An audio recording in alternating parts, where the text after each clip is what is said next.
Okay, so I received a feedback from Jesus and Mary last year in March. One of the feedback was that I should come to terms with my true soul condition as it really is. Basically, see myself as I really am, warts and all, and come to unconditionally accept it, accept what is. And I decided that, okay, I will do this. And so there's been a lot of blocks and obstacles that I've been working through since then. And then 2 days ago, my friend Robin made a comment that if you could stop judging yourself no matter what you find, you probably won't have any facades left. And that really got my attention. If I could not judge my sins, the harm I've done, and also the little child, the hurt self, well, the hurt self combines the sins and the pain done to you that's suppressed. And usually we are judging the child's emotions. But if we could just not judge ourselves, why would we need to lie to ourselves or others by creating facades? And I'm very attracted by that idea that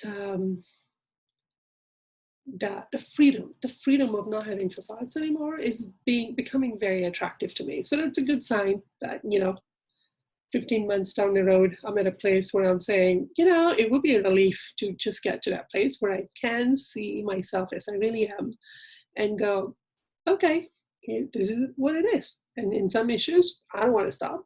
I want to stay in my addiction and be okay to say, yeah, I'm in addiction right now. And yeah, that's what I want. And have no judgment about it. Like, I'll be quite free. But there's something that I don't yet understand. But when you get to that place where you can really accept yourself as you really are, now you can change.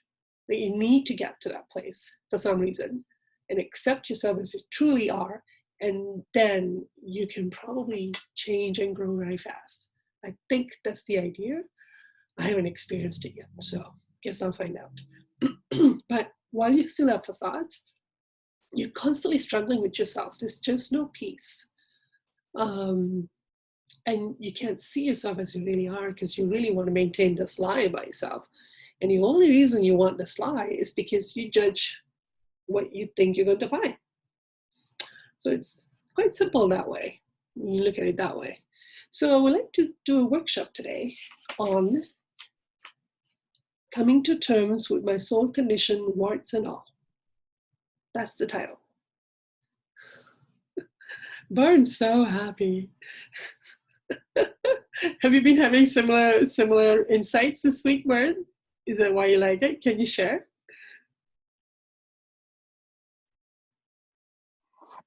Yeah, I just like the word warts and all. I have been struggling with an addiction this week, and although I'm laughing, and I think being free of facades would be amazing, it would be, I think, incredibly difficult. And 15 months is very speedy to have be doing it.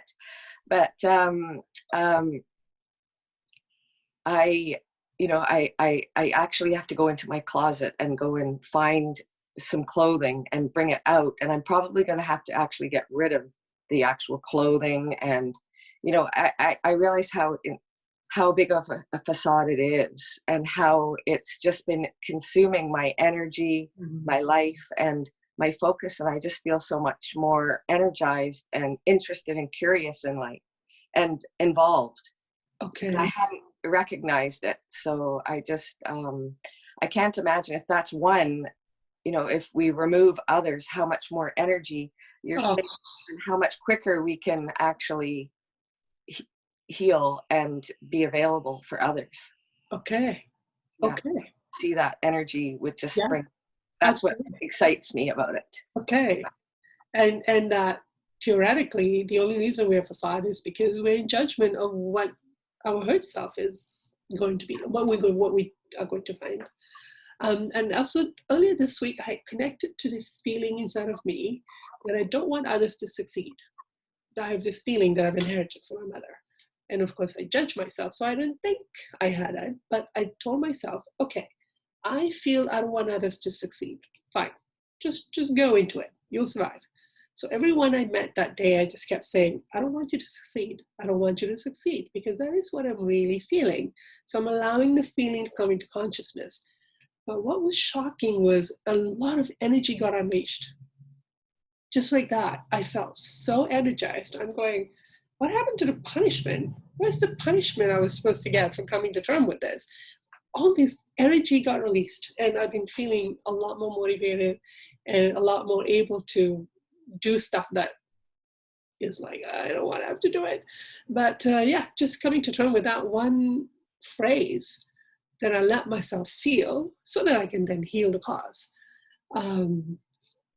It was energizing. So yeah, speaking of energy, I think Vern's got something there, that as we start doing this kind of work, a lot of energy will be freed. And also, releasing facade means always being emotionally honest with yourself, and eventually with others. Time to make new friends.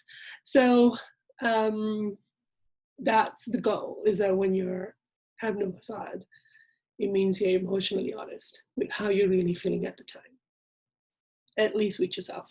So, okay, so today, the workshop is coming to terms with my soul condition, warts et al. And we are going to be very blocked. So we're going to hopefully identify why we're blocked to seeing this. So let's come up with a list of questions. What kind of questions do you want to ask? We could ask about this topic.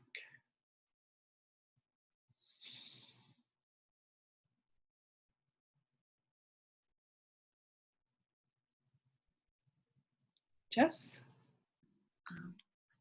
Why am I choosing to stay blocked? Yeah. Well, once you know why you're blocked, you probably see why you're choosing it. So why am I blocked? Okay. Yeah, why am I blocked? Yeah, thank you. Steph? How am I currently perpetuating like that unsafe environment I felt as a kid? Like kind of like that self-sabotage piece, like how am I taking actions right, like today, right now, to maybe kind of help me work backwards through some of the layers, Okay. is what I'm. Okay. So why am I self-sabotaging? What do we ask? How is facade an act of self-sabotage? That works. Okay.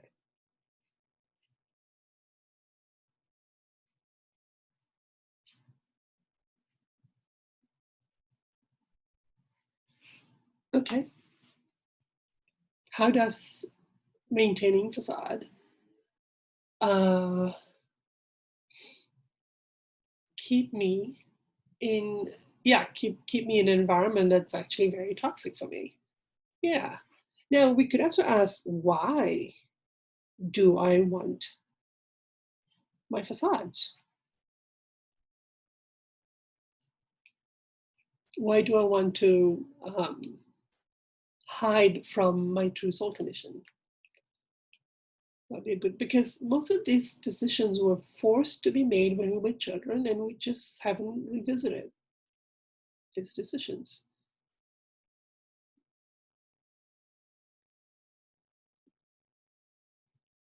What else would you like to ask?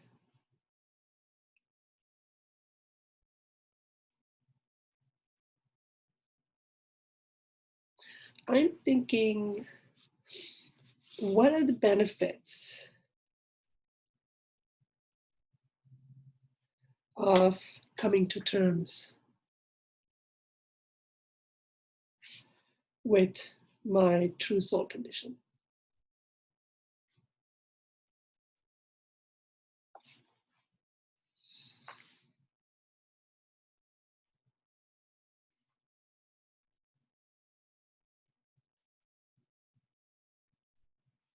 Because once you could see what you have to gain, your desire may grow to want to see it. And we're already asking how the facade is harming us. Yeah, Steph. Would we be pairing like the blocks with the fears, or should we maybe separate Oh, those separate. out? Separate. What questions do you want to ask?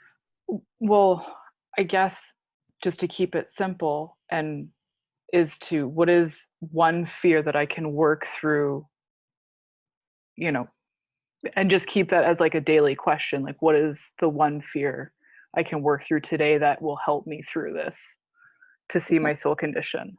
Okay, perfect. So I would ask two questions. What Okay. are some of my fears to seeing my true soul condition? And which fear can I work on today?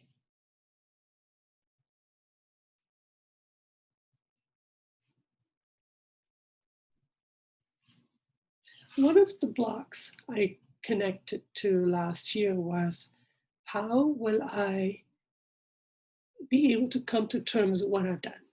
How on earth am I going to be able to come to peace with what is there? That was a pretty big block. I think I'm still working through the block. Like, how do I come to terms? It's like when I see something, I'm not even feeling compassion for the victims. I'm feeling sorry for me, going, "Oh my God, this is all pain." And even while I'm doing it, I'm still thinking about me. I'm not thinking about the other. It's like, poor me, look how much pain I have to work through. And actually, I've seen to our guides, it is a trauma we're going to have to process. We're not going to have to feel this traumatic thing of how much pain we've done to ourselves and others. And yes, they do have compassion for how terrible it's going to be for us to work through it. Okay, what else do you want to ask? Dharm, could you possibly just quickly mention how are fears and blocks different? Blocks could be our desire for addictions. Could be. So when you, and in fact, when you ask a question, you may get different answers. Sometimes we're blocked to something because we still want an addiction. But I still want approval. I still want to feel special and powerful. So that's a block.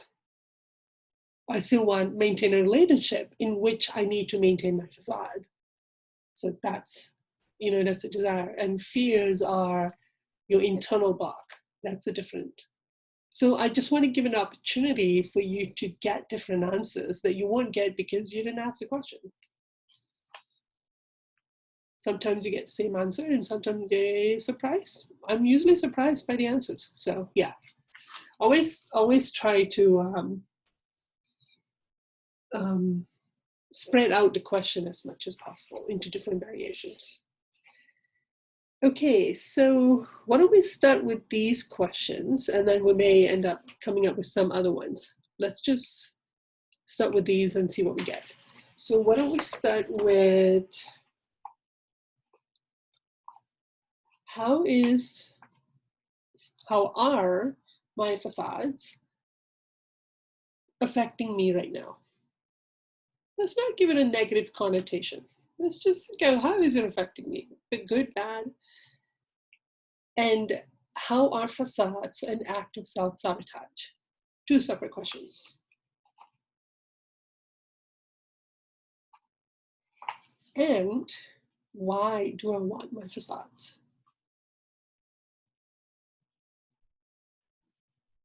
Maybe that should be the first question. Why do I want my facades? How are my facades affecting me? And how are facades an act of self-sabotage? We'll start with this set of 3 questions. Sorry, can you please repeat the last one? Sure. How are facades an act of self-sabotage? How am I sabotaging myself through my facades? Okay, no. So I have that one. It was. Oh, why do I want my facades? Thank you. All right, see you in a bit.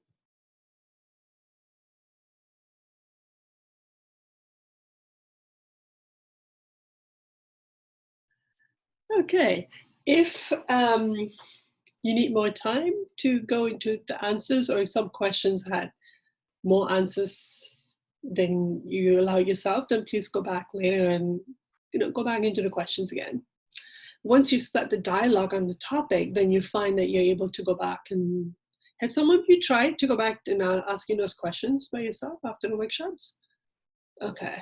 What's it like for you, Steph, when you do that? Well, as we practice with the kindness one, that way of doing it keeps getting deeper and deeper, and Yeah. Okay. some really hard, I would want to call them family secrets of just emotional trauma, like, is starting to show up, like, in that deepening of, well, I've been experimenting with how I share myself and getting into that lineage story of, like, Okay. why can't I find the cause of this hopelessness? And, well, because it didn't start with me. No. So, and then just kind of wrestling with, well, it doesn't matter where the cause is, but now you know that it was just like here. And then I've learned that hope is like faith. Yeah. That you just build in a lifetime. So that was a really cool lesson. But yeah, staying with the sharing, like, how do I share myself every day, has really engaged Right. at a very deep level of self-expression. And it's changed the way I've handled very hard situations tenfold almost overnight. Okay, good on you. Good, thank you. Yeah, you can continue to dialogue with the questions afterward. We're just making an encyclopedia list of questions you can ask and start the process, and then continue on your own. So who wants to share what you got that was insightful, surprising? Andy? So the first one, Mm-hmm. you don't want to let go of your facades, as you feel they are your security that keep you in the safe zone, where you don't need to go out and put yourself in a position where you might be harmed or where you would feel vulnerable. Yeah. Like, oh yeah, that's a smart thing to do. I can see why I want to keep that. And what you get for the next question, if you have. Your facades are currently preventing you from living your dream life. Though you believe things are pretty good right now, this is nothing in comparison with the potential you are holding yourself back from. Wow. Experiment, let it go a little bit more and see how far you can go. Wow, that is such an encouragement. Mm-hmm. And I like the answer of just experiment, just a little bit, experiment, get a taste for it, and then you'll see what you're missing. Wow. And did you ask for the last one? Yeah, they cause a disconnect between us and you, but instead allow the negative spirits access to your soul and to influence you and your choices. Brilliant, thank you. Yes, in our hurt self, we can connect to our guides. In the facade, we are open to being harmed or affected, influenced by status spirits. Really good answers, Andy. Thank you. Someone else? Casey? So why do I want my facades? I get approval from my family, including ancestral spirit. And I feel like I belong. Yeah. So I get that addiction feeling of belonging. Yes. How are my facades affecting me right now? Complete exhaustion. Complete exhaustion. I saw a cassette tape that had been played over and over and over and over, and then the ribbon was starting to get stuck inside the machine and starting to break. The cassette is so 70s. Oh, good one. I like the analogy they gave you. And then, and then I also in that one, basically it's keeping me engaged in addictions of seeking approval and seeking belonging. And I'm also harming others when I engage in that. Of course. And then how is facade an act of self-sabotage? I'm denying the little girl inside of me. I'm denying her feelings. I'm denying the truth of things that happened to her. And I'm essentially doing what my parents did to me as a little child. Yeah. we're forced to create facades so that we can continue reinforcing what, whatever they did to us, now we can do it to ourselves. They don't even need to do it. Okay. Wow. Very insightful answers. I'm really, okay. Somebody else? Kathy? Okay, so I hold on to my facades for acceptance from a group I admire or want to be part of. So Oh that's yeah, of course, right. yeah. Yeah. It's what's expected of me because I've set myself up over a long period of time. Yeah. So it's about pleasing others. It's expectation. I've defined myself through these facades, and it's too difficult or painful to change. Okay. A fear of backlash and reaction, of being shunned, yeah, or ignored, and which leads to fear of loneliness. Yes. But the biggest piece for me is the longing for approval. It's a longing. And you can feel that. Yeah. Yeah. It's an uncomfortable longing. Yes. Okay.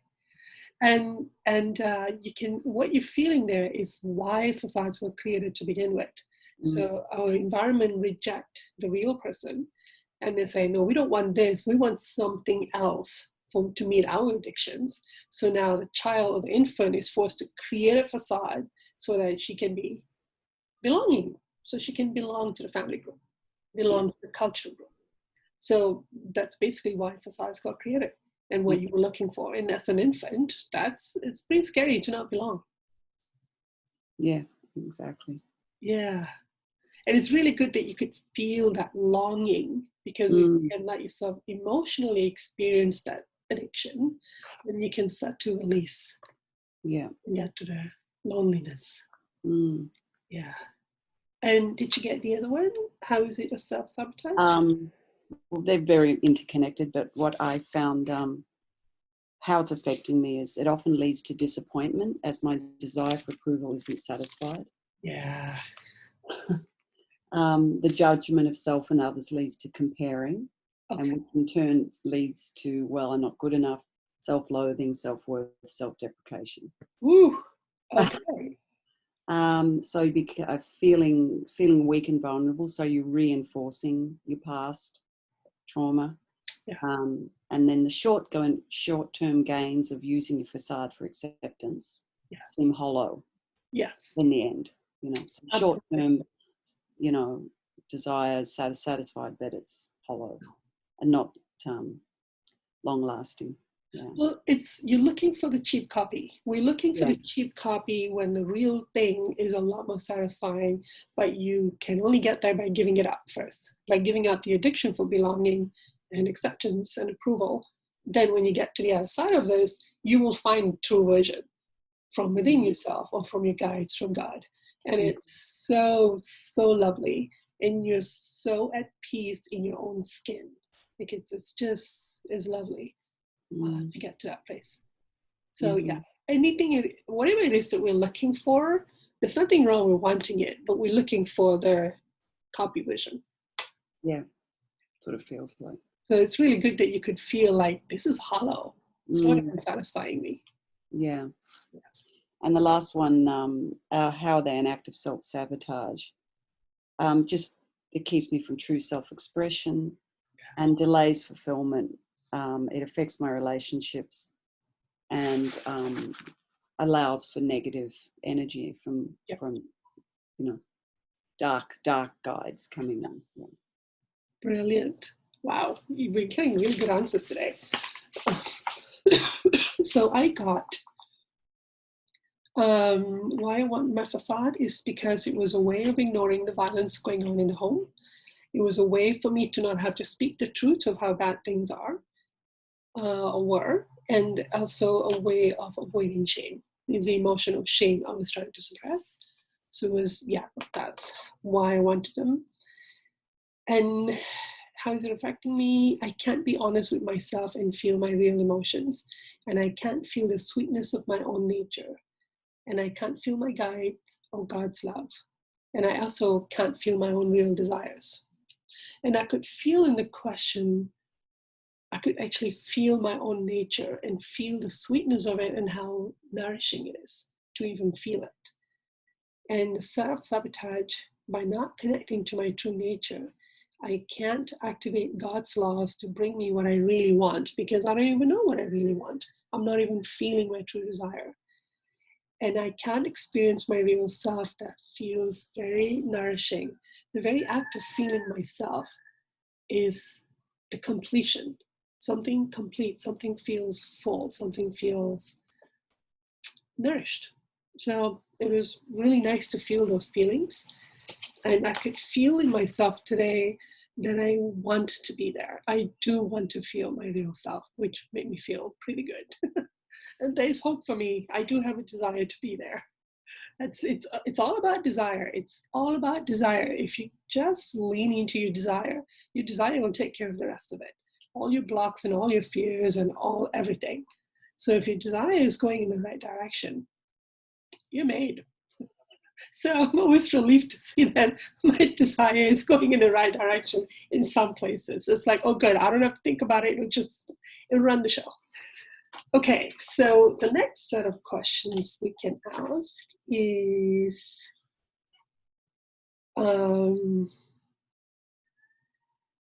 why am I blocked to seeing my true soul condition?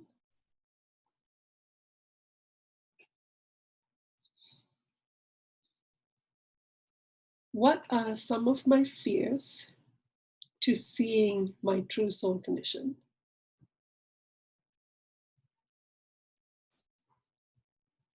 And which fear can I work on today?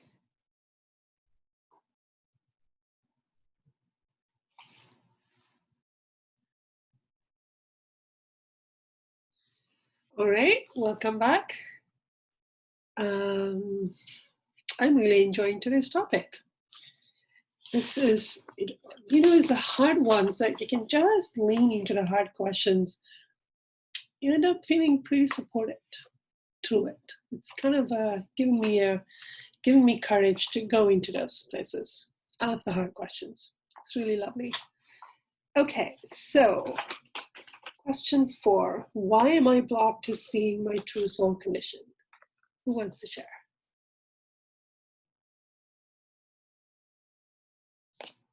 Bern and then Andy. Bern, do you want to share? Sure. So I believe that my true soul condition is different than my family, than others. Therefore, I don't fit in. I'm different, and this brings up fear. I feel like an outlier. Others won't like me, recognize me, know me. I'm not recognizable to them or acceptable. Okay. All of those infants' emotions of, I will not be accepted unless I'm in a facade. And what did you get for, what are some of my fears?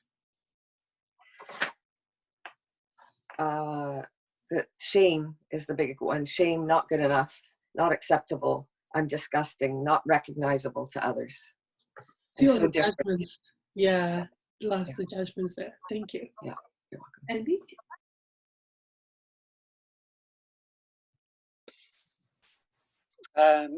You are blocked as you don't believe you can see your condition, that we can help you. If you send us a pure desire to know your condition, it will be shown to you. This is not difficult, Andy. Believe in yourself. You can do so much more if you believe in yourself. Okay. And, oh, he froze again. So, okay, there you are, back. What are some of the fears you got? It was admitting, owning up to your errors. Though you are working well with this and facing this challenge, there is still the voice of uncertainty.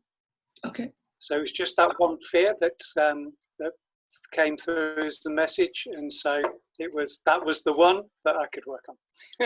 So can you name the fear itself? What is the fear? Well, the fear is admitting, so it's a shame-based fear. Has to be shared. Yeah. Okay. Thank you. Perfect.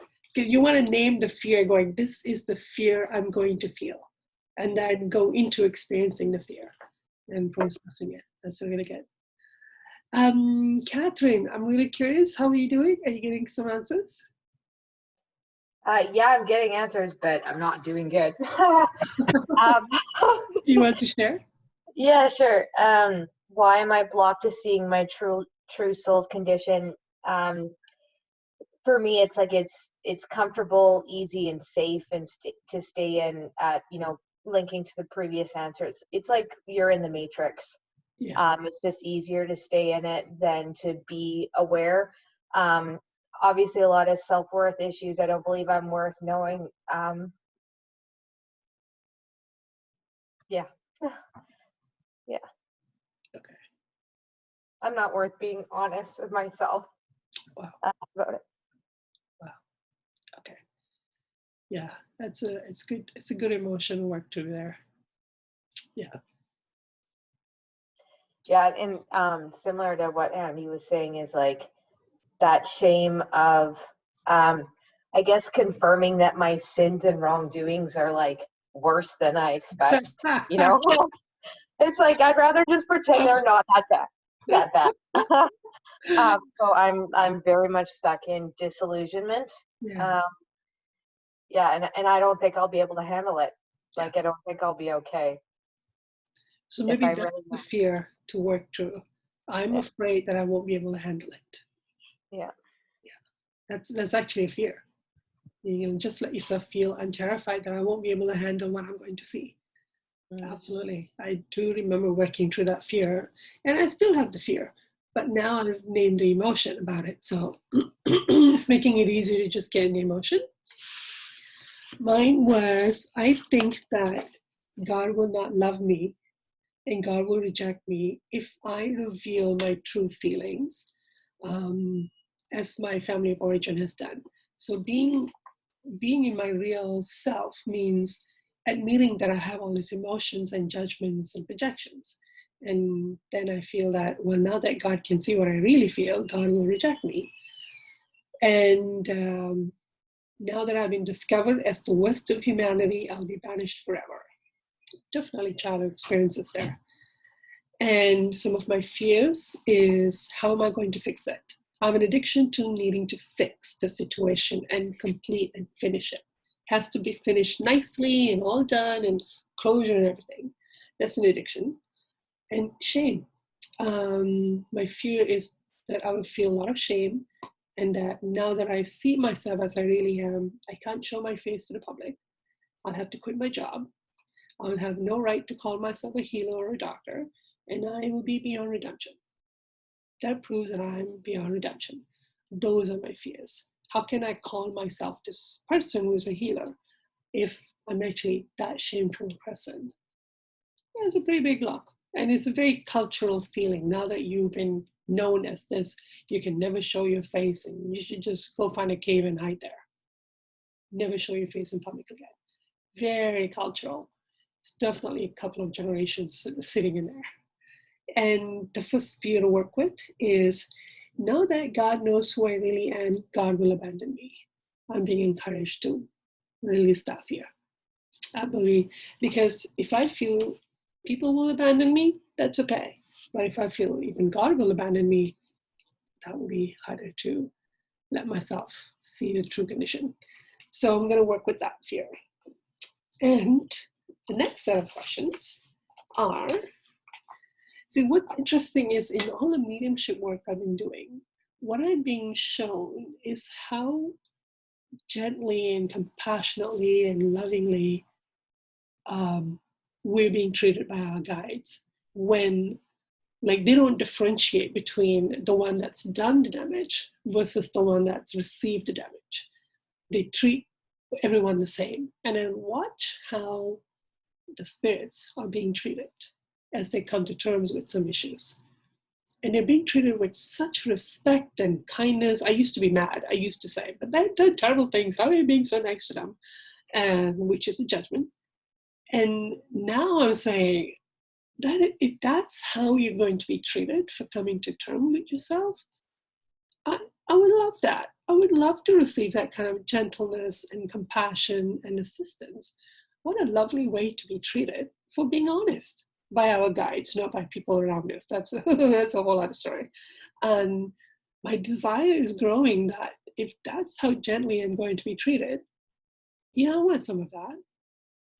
I can, if that's the arms I'm going to fall into, sure, I can face some things.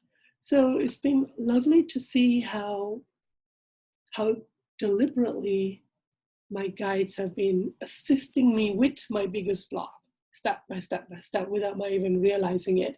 They've been growing my faith to be able to do this one desire, which is I need to come to terms with my real soul condition. So I'm just looking back to 18 months and thinking, there's been a lot of care put into place to help me get to this place. It's very, very thoughtful. And we're all being assisted in such meticulous way in whatever our desires are. It's quite lovely. So the next set of questions we can ask are, what are the benefits of coming to terms with my true soul condition? And let yourself fill a whole page with answers. Let there be a lot of answers. And then, how does God or my guides feel about my true soul condition?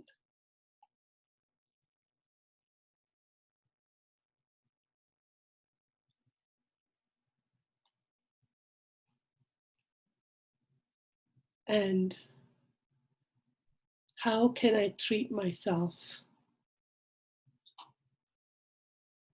so that I can come to terms with my soul condition? Like, how could I be treating myself? I don't know, if there's another phrase, another way of framing that question. Yeah, Casey? How can I, or what can I do to practice treating myself in the way that my guides treat me? Oh, yes. How can I treat myself the way my guides are treating me? So that I can embrace my true soul condition. Because you want to embrace, unconditionally accept and love yourself as you are. So yeah, basically, how can I treat myself the way my guides, oh God, is treating me? Because they see our true self condition. That's who they're always responding to. So that's so that would be question 3. So what are the benefits of coming to terms with my true soul condition? How does God or my guides feel about my true soul condition? And how can I treat myself the way they're treating me? Good set of questions. Okay.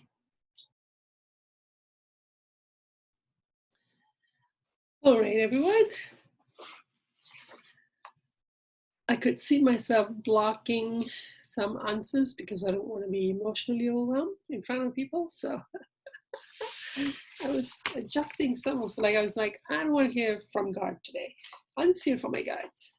I was somewhere, I was trying to manage my emotional experience. Okay, who would like to share what they got for what are the benefits of coming to terms with your real self? Andy, and then Casey.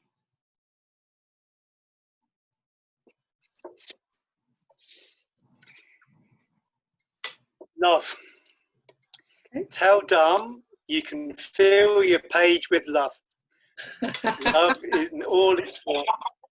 Honesty, integrity, sharing yourself, sharing your environment, your dreams, passions, loving relationships with everyone who crosses your path. Love, love, love. Beautiful. Does that create your desire, Andy, to do it? Yeah. Yeah. Okay. That's beautiful. And then, so the second one, God loves your soul condition, as God loves you just the way you are. We are all on a journey and none of us are yet perfected. Yeah. God loves all his children, regardless of their current injury-based condition. There is nothing to fear in your condition. Explore it. Wow. I like what they said. There's nothing to fear in your condition. I kept getting that message last year. Don't be afraid. Don't be afraid. So, okay, that's if only we could take some faith in that. You know, if they're saying don't be afraid, let's just take it literally. Let's just say, okay, if you're not afraid, fine, let's try it. That's good. Thank you. And what did you get for the third part? The third one, I felt myself blocking a little bit, but what I did get was see yourself as you want to be, and then be this person. Be playful, live, love, to be free to experiment. Okay, so they're saying to be those parts of your real self that you want to be, and go ahead and do it. Oh, that's a good strategy. I'm gonna have to think about that. Okay, thank you. Thank you, Casey. So for the first one, the benefits of coming to terms. Yeah. I felt completely free. Yeah.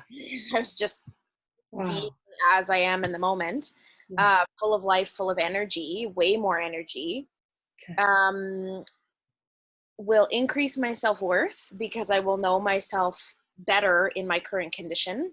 Wow. This surprised me. No one can harm me. Oh. Because shame can't be used as a tool to keep me in that loop. Yeah. And then the other one that surprised me is I'll get my physical body back. Wow.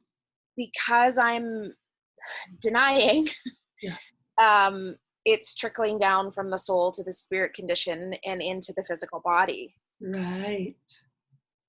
How does God or my guides feel about my true soul condition? This one was really painful because all I felt was complete compassion and understanding. And I immediately went to judgment of myself. Yeah, I know. And so it was hard to keep that connection of the compassion from them. But I was able to feel this time, which was really interesting, that there is absolutely no punishment or judgment coming from them. Yeah. That is a human thing that I have felt from my parents. And I was actually able to feel that distinction from my guides and from my parents this time, which was really interesting. Yeah. And then the last one, how can I treat myself? They gave me just one thing.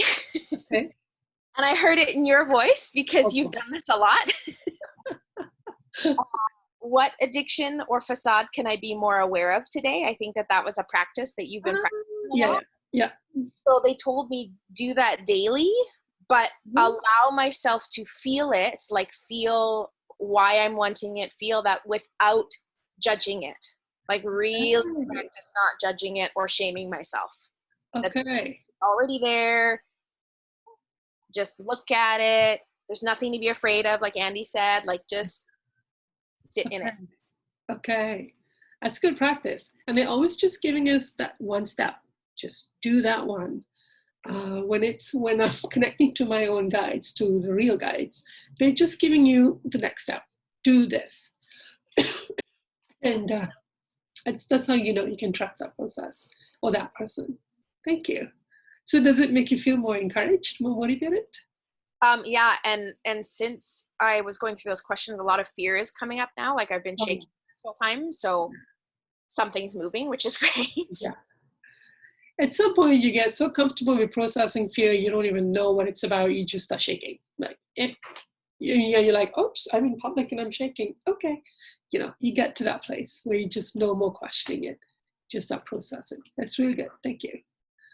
It's making me think of one more question we should ask to complete this process, but let's keep going. Who else want to share? Steph, do you want to share? Yeah, sure.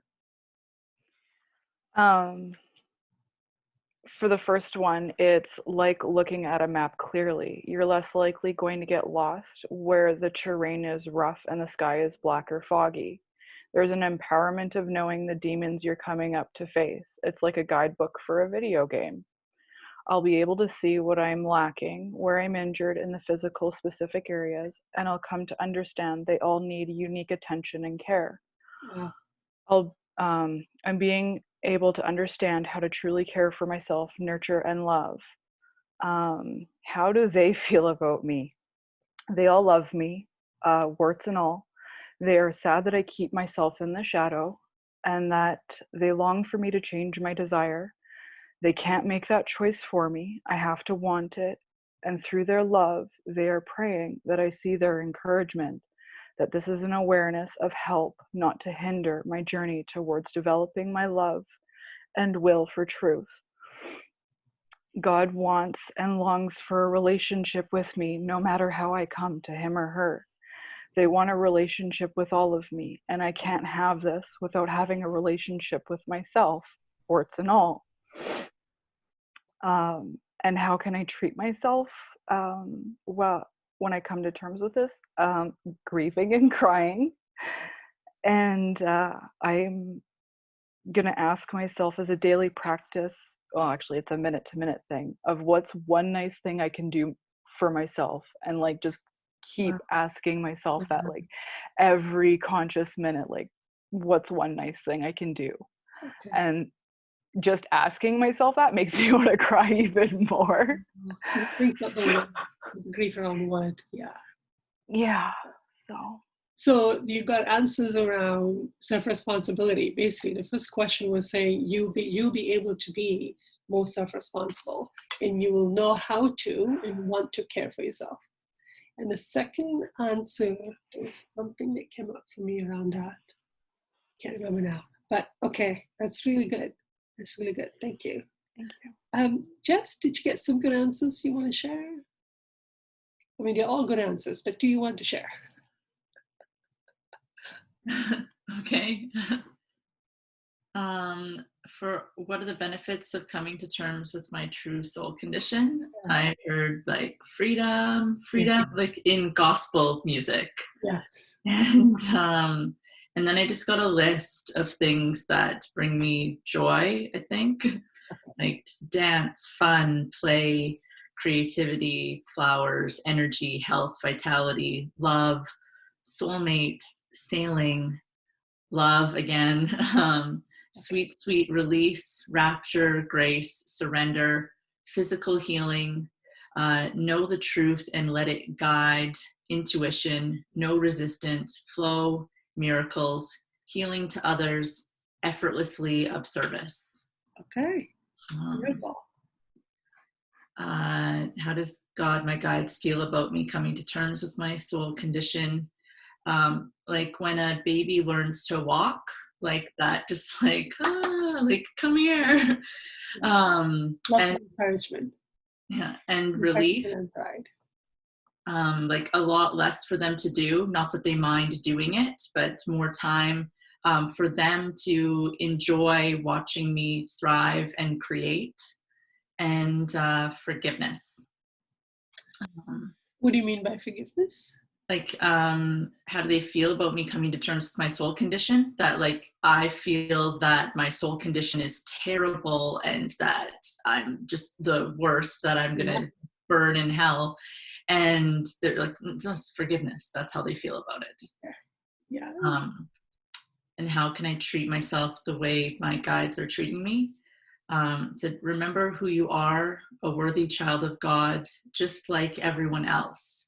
When you can treat yourself and others that way, truly there's only forgiveness and grace. No rejection, no judgment, no punishment. That's all coming from you. Yeah. Okay. I was just going to say, you are in some layer of anger towards yourself right now. So, you gotta. Okay. I'm still working through that a lot.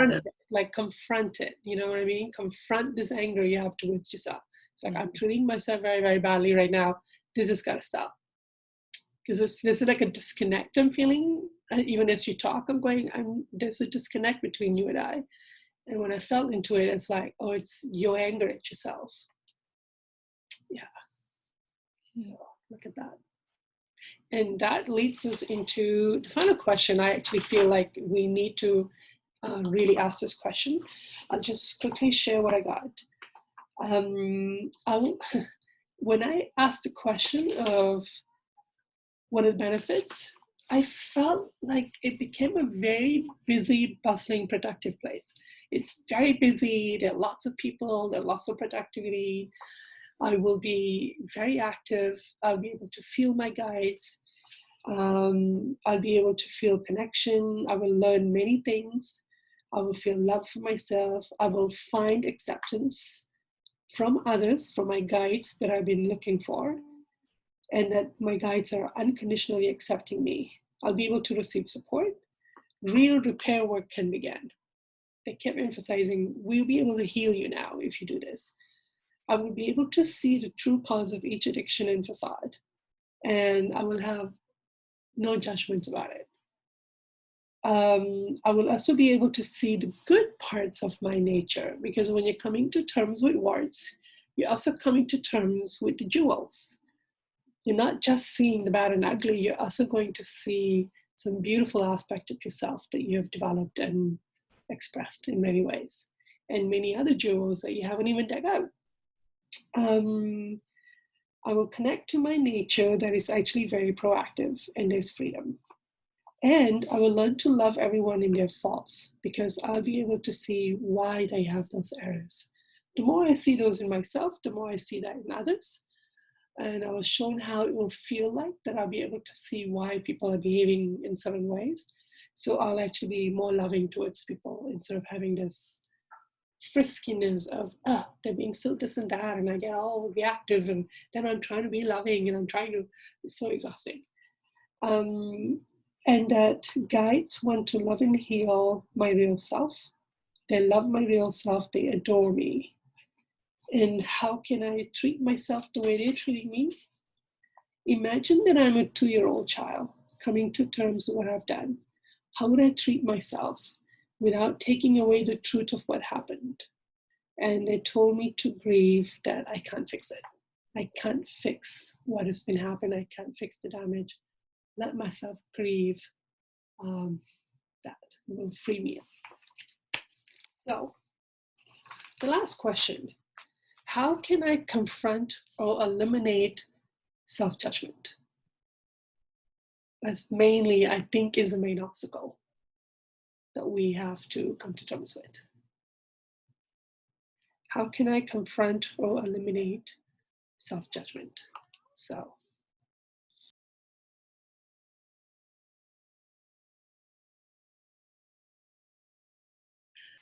all right, the most important question of this whole session. This is the most important question. This is the work that we need to do and only we can do, so we can allow the rest of the process to happen. Basically, this is it. This is, I feel, the main block. If you can get through this piece here, then look at all the goodies waiting for us. So, who wants to share what they got? I can share. Sure. Hi, Sandy. Hey. Hi. So the answer I got was love yourself. Okay. Which is pretty obvious, but I immediately had like an emotional release around that, because in one of the earlier question when we asked what is the one fear I can work on today, yeah, it was for some reason like love came up.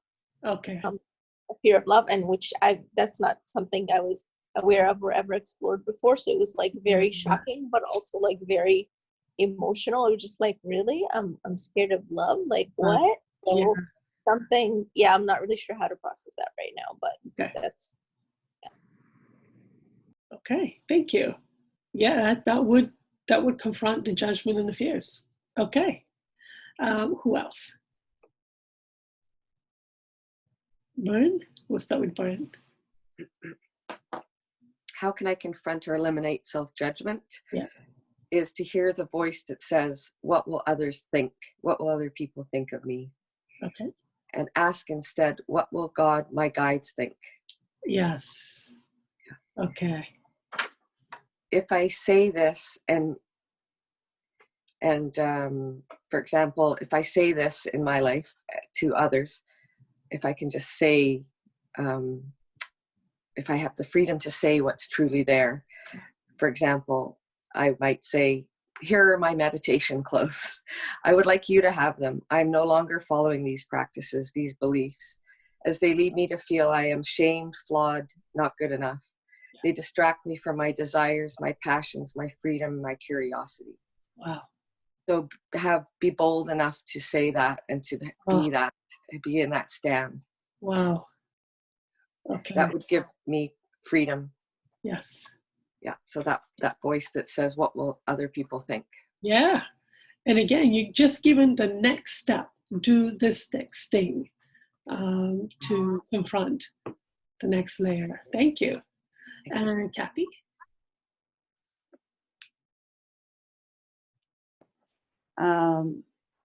So allow guides, the love from guides and from God to flow into me instead of blocking them. Oh, wow. Okay. Don't withhold your love for others, because that's also blocking guides' love coming through, and it's like a conduit, right? Yes. Patience and kindness for this yourself, but you need to slow down your thoughts and actions. Okay. I'm too busy in my head. Yeah. To refocus how your strengths can help others. To refocus your thinking about, I'm weak, but turn it to what are your strengths? Like shine a light on that. Okay. And remember that self-judgment can hinder your growth and block compassion. Okay. And your desire is to be more compassionate and to care for others. And just build trust in the process of life. Forgive your mistakes and just move forward. Don't keep looking back. Wow. Very specific steps there. Seems to be a very important question for you. Like that's a lot of very clear, concrete answers. It's lovely. Thank you. Steph. I got a list of addictions to work through. Okay. And they're constant themes through this whole segment that we've been doing: power, control, female superiority, the addiction to not feeling my pain. Like just those top 4 are really what I need to do right now. Okay.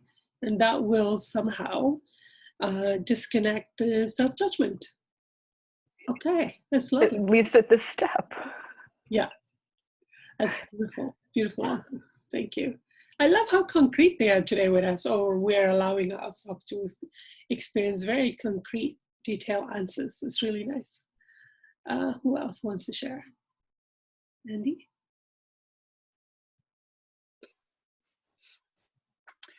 Passion for yourself and the image of the confused, hurt child is the key. Who can really have anger, hatred, or jealous thoughts towards this vision of innocence and purity? Remember that your injury stays at the age it was created, and love the experience of revisiting this part of you, this part of your life. Figuring out life, particularly one's own life, is a beautiful experience to be embraced. Wow. Wow. And that's a very concrete answer again. The injury was created in that age and you're still at that age. So who are you really judging here? You're hating a little kid. Like, how does that work? Okay. Yeah, that does make you change how you want to treat yourself. That's beautiful. Thank you. Casey, do you want to share what you got? Okay. It's very, it feels complex. I don't think it's complex, but it feels complex. So one of the pieces that I got, which I've not received before, is that when I'm in judgment, I actually feel a sense of power. Oh, yes. Mm-hmm. It's an addiction. Yeah. Yes. Okay. So I was reminded of a couple times when I would actually judge my parents, just purely in order to give myself a sense of power in that place of feeling trapped. Yeah. And to allow myself to feel that without judging that. Yes.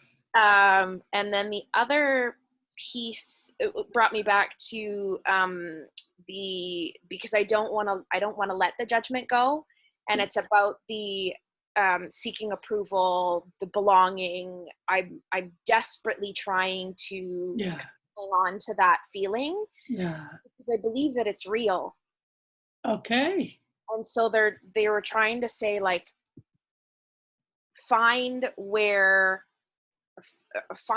that feeling in me is, like the distinction where it's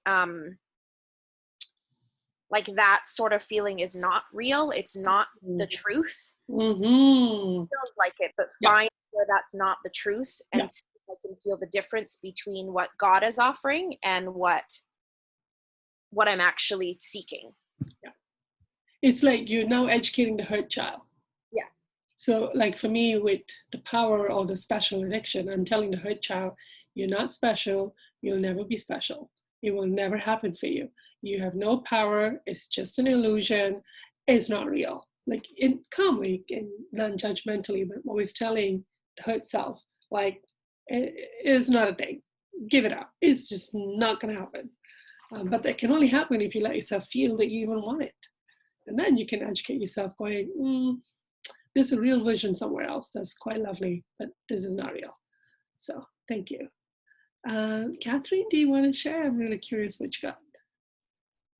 At first, I was really blocked with this. Like, how do I even do that? And I kind of just wrote down, I have to want to heal. And then I got up and walked away. And then some other things popped in.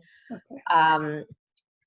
Something that kind of landed yesterday when I was watching one of the Gaia episodes. It's called Transcendence. They had one on exactly what we're talking about, like healing your childhood pain. Stop believing every thought that comes into my head.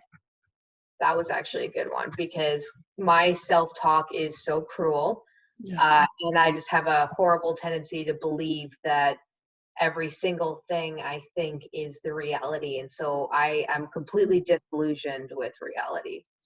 So that's one way I can try and confront or eliminate self-judgment, is I don't always have to believe what I'm telling myself. Okay.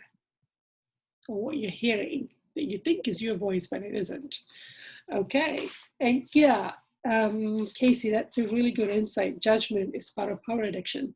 So I'm going to have to look at that piece for myself. The moment you said it, I'm thinking that would explain why I'm hanging on to judgments, because I'm still breaking through my addiction for power. And that is one way to feel power, when you judge others. Good insight. I got to be honest with how I really feel, because I now have acceptance for my emotions and the cause for it.